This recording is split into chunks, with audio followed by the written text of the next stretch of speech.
샬롬. 새벽을 깨우신 모든 분들을 주님의 이름으로 축복합니다. 오늘 말씀은 마태복음 5장 말씀입니다. 마태복음 5장에서부터 7장은 특별히 예수님께서 산에서 가르치신 산상수훈의 말씀이 기록되어져 있습니다. 이 굉장히 중요한 말씀인데 우리가 말씀을 읽으면서 또 그 산상수훈 가운데 또 깊이 묵상되는 그런 시간이 되기를 바랍니다. 오늘은 1절에서부터 12절까지 특별히 팔복의 말씀을 위주로 같이 보도록 하겠습니다. 예수께서 무리를 보시고 산에 올라가 앉으시니 제자들이 나아온지라 입을 열어 가르쳐 이르시되 심령이 가난한 자는 복이 있나니 천국이 그들의 것이며 애통하는 자는 복이 있나니 그들이 위로를 받을 것이며 온유한 자는 복이 있나니 그들이 땅을 기업으로 받을 것이며 의에 줄이고 목마른 자는 복이 있나니 그들이 배부를 것이며 긍휼히 여기는 자는 복이 있나니 그들이 긍휼히 여김을 받을 것이며 마음이 청결한 자는 복이 있나니 그들이 하나님을 볼 것이며 화평하게 하는 자는 복이 있나니 그들이 하나님의 아들이라 일컬음을 받을 것이며 의를 위하여 박해를 받은 자는 복이 있나니 천국이 그들의 것임이라. 나로 말미암아 너희를 욕하고 박해하고 거짓으로 너희를 거슬러 모든 악한 말을 할 때에는 너희에게 복이 있나니 기뻐하고 즐거워하라. 하늘에서 너희의 상이 큼이라. 너희 전에 있던 선지자들도 이같이 박해하였느니라. 아멘. 네, 특별히 오늘 말씀 마태복음 5장 1절에서 12절까지 함께 읽었습니다. 마태복음 5장에서부터 7장은 앞서 말씀드렸듯이 산상수훈이라고 부릅니다. 이 산상수훈은 예수님께서 산에서 가르치신 말씀이다라는 그런 뜻입니다. 그래서 1절에 보면은 예수님께서 산에 올라가 앉으시니로 이제 말씀이 시작하는 그런 모습을 볼 수 있죠. 굉장히 그 신약 성경에서 중요한 말씀, 특별히 복음서에서도 중요한 가르침인데 왜 그러냐면은 산에서 가르치는 말씀 하면은 생각나는 장면이 있지 않습니까? 바로 구약 성경에 모세가 시내산에서 율법을 받고 백성들을 가르친 그 장면이 떠오릅니다. 그래서 아마 이 마태 당시 또 유대인들은 이 산상수훈, 예수님께서 산에서 가르치시는 그 모습을 보면서 그 음성을 직접 들었던 사람들도 옛날에 모세가 시내산에서 율법을 받고 우리를 이렇게 가르쳤는데 하는 그 장면이 분명히 오마주 됐을 것이고, 또 마태복음을 읽는 그 독자들도 이 마태복음서를 읽으면서 이 구약에서 모세가 시내산에서 율법을 받고 백성들에게 그 율법을 전달해준 그 모습이 분명히 생각이 났을 것입니다. 그러니까 이게 사실 의도한 거예요. 그러니까 마치 모세가 산에서 율법을 백성들에게 가르쳤듯이 지금 예수님께서 산에 올라가서 새로운 율법, 복음을 선포하고 가르치고 계시다라는 그런 지금 메시지를 주고 있는 것입니다. 그래서 이 산상투훈을 통해서 모세의 모습과 예수님의 모습이 오마주 되는 것이죠. 또 그것이 어떤 메시지냐면은 이 지금 우리를 가르치고 계시는 이 예수님은 모세보다 더 권위 있는 분이다. 그리고 모세와 예언자들 구약 성경이 예언했던 그 메시아가 바로 예수님임을 이렇게 이미지로 또 간접적으로 보여주고 있는 것입니다.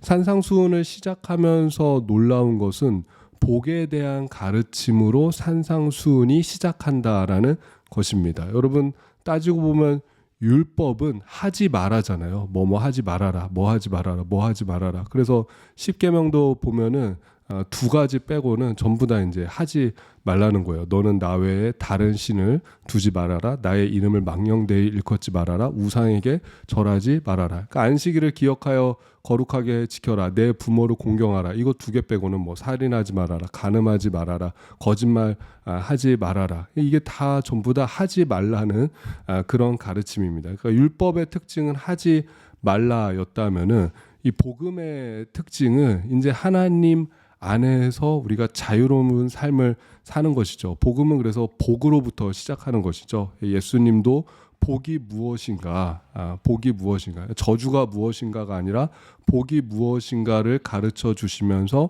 이 산상수훈이 시작되고 있다라는 것입니다. 저는 개인적으로 신앙생활을 하면서 복이 너무 중요한 것 같습니다. 저를 어떻게 생각하실지 모르겠지만은 저도 복 받기 위해서 신앙생활을 하고 또 하나님께서 저에게 복을 주시기를 원하고 제 삶 가운데 그 주님이 주시는 풍성한 그런 복이 임하기를 원합니다. 저는 그리고 우리 이제 뭐 기도 제목 이렇게 가끔가다 셀레베 때 나누고 하는데 저는 뭐 어쨌든 첫 번째 기도 제목은 우리 성도님들이 복 받았으면 좋겠다. 우리 교회가 복 받았으면 좋겠다. 왜냐면은 교회가 잘 되는 게 내가 잘 되는 거고 성도들이 잘 되는 것이 성도들의 가정과 기업이 잘 되는 것이 제가 잘 되는 것이기 때문에 그렇지 않겠습니까? 그래서 복 받기를 원한다라고 얘기를 하는데 저도 뭐 그런 분 만나봤어요. 복이라는 이야기만 나오면은 이렇게 막 무슨 복이야, 복은 무슨 복이야 하면서 막 치를 떠시는 분들 제가 만나봤는데 근데 자기는 뭐 누릴 거 다 누리고 할 거 다 하고 좋은 옷 입고 좋은 음식 먹고 뭐 다 하면서 또 복에 대한 얘기를 하면은 거기에 대해서 이렇게 거부감을 느끼고 그러니까 뭐를 모르냐면은 내가 이미 하나님으로부터 복 받고 있다라는 거를 모르는 것이죠. 내가 하나님이 주신 복을 이미 누리고 있다라는 것을 모르면서 무슨 신앙생활을 복으로 연관하냐 이렇게 말씀하시는 분도 보았습니다. 지금 우리 교회는 안 계세요. 옛날 얘기예요. 그러니까 근데 그런 이유가 있죠. 오늘날 이 기복신앙, 기복주의 때문에 복 자체를 저급하고 우리가 하나님 앞에 구하면 안 될 것으로 생각하고 그렇게 가르치는 사람들이 많이 있는데 절대 그렇지 않습니다. 여러분 창세기에서부터 한번 읽어보시면은 하나님이 사람을 처음 만드시고 하신 일도 복을 주신 것이고 아담과 하와에게도 하나님이 복을 주셨죠. 그리고 이제 홍수 이후에 그 다음에 그 방주에서 나온 노아의 가족에게 처음 하신 말씀도 내가 복을 주겠다라는 말씀이셨고 아브라함을 부르실 때도 약속해 주신 것이 뭐냐면 내가 너에게 복을 주겠다. 너를 복의 근원으로 삼겠다. 너를 복되게 하는 자를 내가 복을 주고 네가 저주하면 저주를 받을 것이다. 그렇게 복에 대한 약속을 주시지 않았습니까? 제가 요새 사무엘 상하 성경 통독에서 읽고 있는데 하나님께서 다윗으로 하여금 약속해 주신 것도 그거예요. 내가 너에게 복을 주겠다. 내 왕권, 내 나라를 강하게 하는 그런 복을 주겠다라고 하나님께서 복을 약속해 주시거든요.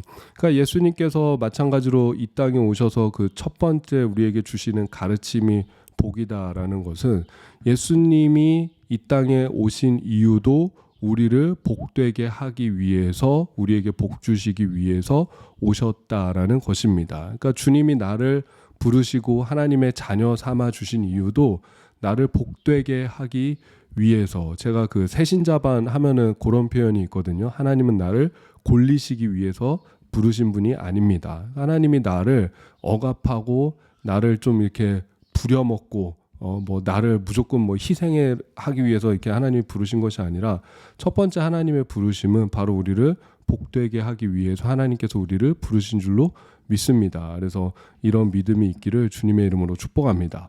근데 중요한 거는 뭐냐면은 하나님 우리를 복 주시기 위해서 부르셨다. 너무너무 중요하죠. 완전 그 진리죠, 진리. 근데 중요한 것은 뭐냐면 예수님이 가르치시는 그 복은 우리가 기존에 생각했던 복과는 조금 다르다라는 것입니다. 제가 오늘 말씀의 제목을 복의 전복이라고 했는데 결국 이 팔복 메시지의 핵심은 뭐냐면 복이 전복되는 사건이에요. 그러니까 기존의 복이었던 것들이 더 이상 복이 아니라기보다는 기존의 복이었던 것들이 아마 그것보다 더 좋은 복이 있다. 그리고 기존의 복이 아닌 것들이 이제는 복이 되었다라는 그 메시지가 바로 팔복의 메시지입니다. 기존의 복이 아닌 것들이 이제는 복이 되었다라는 것이 팔복의 메시지입니다.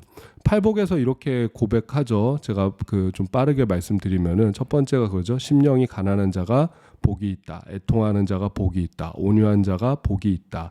긍휼히 여기는 자가 복이 있다. 마음이 청결한 자가 복이 있다. 화평하게 하는 자가 복이 있다. 의를 위하여 박해받는 자가 복이 있다라고 말씀을 하십니다.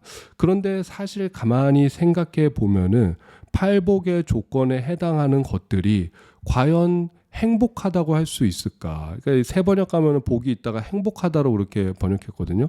이런 삶, 이런 모습으로, 이런 상황에 처해져 있는 사람들로 하여금 너 행복하다, 너 가난하구나, 행복하다, 너 애통하는구나, 슬프구나, 너 행복하다. 니는 하여튼 온유하구나, 너 행복하다. 네 불쌍히 여기는 마음이 있구나, 너 행복하다. 이렇게 할 수 있을까? 어떤 일이 있어도 네 그 올곧음을 네가 포기하지 않는구나, 네가 의를 위하여 박해받는구나, 너 행복하다. 여러분, 이렇게 말할 때 우리가 이 말씀에 아멘하며 동의할 수 있을까요? 사실은 쉽지 않죠. 왜냐하면 이때 당시에도 마찬가지였고, 뭐 대표적인 예가 그런 예입니다. 여러분, 겸손이 우리가 미덕으로 생각하지 않습니까? 겸손한 사람은 미덕으로 생각하지만은 로마 시대에서 겸손은 미덕이 아니었어요. 그건 약점이었어요.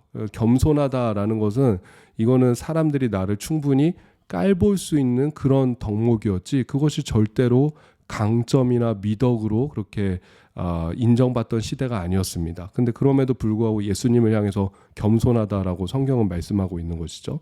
오늘날도 마찬가지지 않습니까? 세상은 여전히 성공하고 부와 명예와 권력을 가질 때 행복하고 그런 사람이 복이 있다. 건강하고 장수하고 내가 하고 싶은 거 다 하고 누리고 싶은 거 다 누리고 그럴 때 행복하고 복이 있다라고 말합니다. 그게 복의 정의입니다. 마음이 가난한 게 아니라 풍족한 사람이 행복하고, 애통하는 것이 아니라 슬플 일이 전혀 없는 사람이 행복하고, 바보같이 옳은 일을 하다가 손해보지 말고 적당히 타협하면서 죄를 지어도 걸리지 않으면 그것이 나에게 유익이 되고 이익이 된다면은 그렇게 사는 게 괜찮다라고 말합니다. 그게 또 세상의 방식이고, 그렇게 살지 않으면 성공하기 어렵고 행복하기 어려운 것이 이 세상이 돌아가는 하나의 순리인 것 같습니다. 내가 하나님의 말씀 지키고 살고 하나님의 진리를 따라 살면 나만 손해보는 것 같죠. 나만 피해보는 것 같고, 나만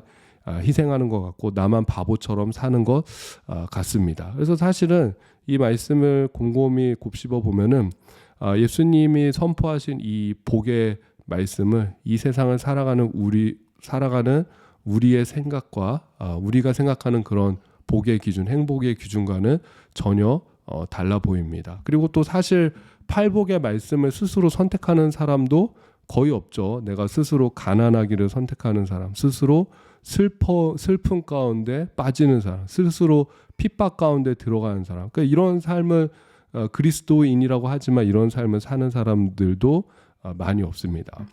근데 여러분, 또 한번 다시 생각해 보면은, 그렇지만 지금 이런 모습들은 우리가 인생을 살다 보면 내가 선택하지 않아도 겪게 되는 것들입니다. 예수님께서 지금 산에 올라가셔서 백성들을 향해서 이렇게 선포하시잖아요.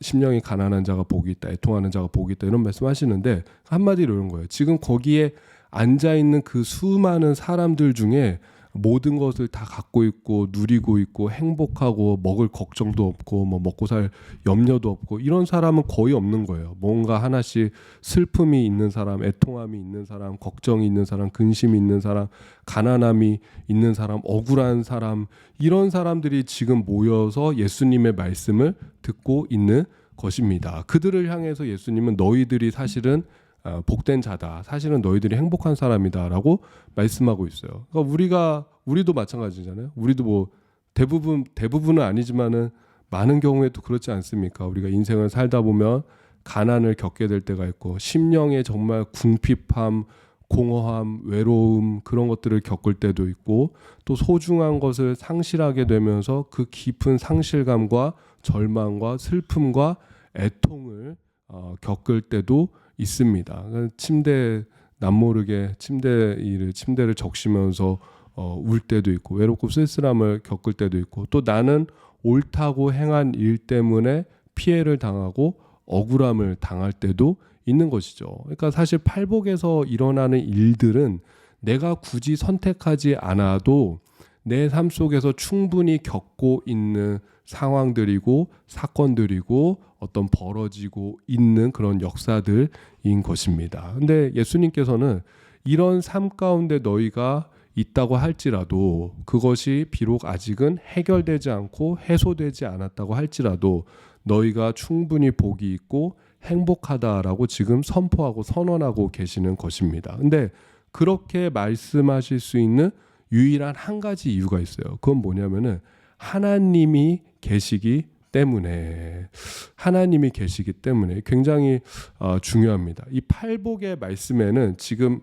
말씀 속에는 생략되어져 있지만은 팔복의 조건이 있잖아요. 팔복 가난한 자는 심령이 가난한 자는 복이 있나니 천국이 저희의 것임이라라고 했을 때 대전제가 반드시 들어갑니다. 뭐냐면은 하나님이 계시기 때문에 그냥 단순히 심령이 가난한 것 자체가 행복하다는 얘기가 아니에요. 그러니까 여러분 우리가 이거 말씀을 오해하면 안 돼요. 이거 비움이 행복이다 이런 식으로 해석해서는 절대 안 됩니다. 여기에는 분명한 대전제가 들어갑니다. 심령이 가난하지만 누가복음에서는 그냥 심령을 빼버리고 가난하다라고 나왔거든요.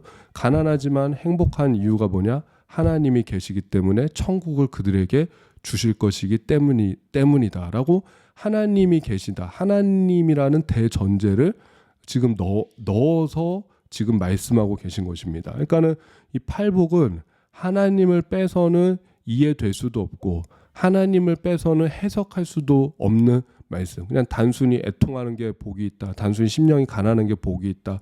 단순히 의를 행하는 게 복이 있다. 그렇게 말하는 게 아닙니다. 하나님이라는 전제를 넣고 지금 복이 있다라고 말씀하고 있습니다. 그러니까 이런 식으로 해석이 될 수 있는 거예요. 심령이 가난한 사람은 복이 있다. 하나님이 계시기 때문에 천국이 그들의 것이 될 것이다. 애통하는 자는 복이 있다. 하나님께서 위로해 주실 것이다. 온유한 자는 복이 있다. 하나님께서 땅을 기업으로 주실 것이다. 의에 줄이고 목마른 자는 복이 있다. 하나님이 배부르게 하실 것이다. 긍휼히 여기는 자는 복이 있다. 하나님이 긍휼히 여기실 것이다. 이렇게 하나님이라는 단어를 넣어야지 팔복의 말씀은 제대로 이해될 수 있고 제대로 해석할 수가 있습니다. 하나님이 없이는 절대로 동의할 수 없는 말씀이 바로 팔복의 말씀입니다. 근데 이 맥락이 산상수훈 전체에 퍼지고 있는 거예요. 사실 성경 전체에 퍼지고 있는 성경 전체의 핵심 메시지 중 하나인 것이죠. 그래서 산상수훈에서 계속 반복적으로 등장하는 그런 뉘앙스 표현이 뭐냐면 하나님께서 갚아주실 것이다. 네가 기도하는 것 하나님께서 갚아주실 것이다. 네가 구제하는 것 하나님께서 갚아주실 것이다. 너의 억울한 거 하나님께서 갚아주실 것이다. 그런 표현이 계속 등장해요. 그러니까 하나님을 바라보고 하나님 앞에서 하나님께 향하고 하나님이 갚아주실 것이니 너희는 세상과 사람들을 바라보고 의지하는 것이 아니라 하나님 앞에서 사는 삶을 살라라는 것입니다. 그래서 산상수훈의 핵심은 뭐냐면은 하나님을 바라보고 의지하는 삶을 살아라. 그러면 하나님이 분명히 갚아주실 것이다 라는 메시지입니다. 바로 이 산상수훈 팔복 이후에 나오는 말씀이 뭡니까? 그래서 나오는 말씀이 너희는 세상의 소금이다. 너희는 세상의 빛이다 라고 말씀하는데 여러분 우리가 맥락으로 해석하면 어떤 의미입니까? 이렇게 하나님 앞에서 하나님을 의지하고 하나님만 바라보며 사는 사람들의 삶이 세상의 소금과 빛의 삶이다라는 그런 의미입니다. 여러분 이게 좀 우리에게 와 닿기를 주님의 이름으로 축복합니다. 그래서 우리가 이 사순절 기간 보내고 있는데 이 사순절 기간 다시 한번 하나님 앞에 결단하기 원합니다. 나는 하나님 앞에서 살겠습니다. 하나님의 갚아주심을 믿고 말씀과 진리를 선택하는 삶을 살겠습니다. 그렇게 사는 것이 세상의 소금과 빛으로 사는 삶인 줄로 내가 믿고 고백합니다. 여러분 그렇게 결단하고 기도하는 저와 여러분 되시기를 또 이 사순절 새벽이 되기를 주님의 이름으로 축복합니다. 제가 기도하겠습니다. 하나님 아버지 은혜와 사랑에 감사를 드립니다. 주님 산에 올라가셔서 팔복을 선포하셨습니다. 그 옛날 모세는 율법을 선포하고 또 복과 저주를 선포했습니다. 그러나 예수님께서는 이제 산에 올라가셔서 새로운 율법을 주시고 복음을 선포하시고 무엇이 복된 길인가 우리에게 알려주셨습니다. 그 예수님의 말씀에 우리가 귀 기울이고 다시 한번 하나님 앞에 나아가서 하나님을 바라보고 하나님을 의지하는 삶을 살기로 결단하는 저와 우리 모두 되어지게 하여 주시옵소서. 하나님 내가 세상에 살면서 억울할 때가 있고 조급할 때가 있고 걱정과 근심이 나를 진 누를 때가 있습니다. 그러나 하나님께서 갚아주시고 하나님께서 인도하시고 하나님께서 응답하신다라는 그 믿음을 가지고 다시금 하나님 앞에 나아갈 수 있게 하여 주시옵소서. 감사드리며 예수님의 이름으로 기도드립니다. 아멘. 오늘도 좋은 하루가 되시길 바랍니다.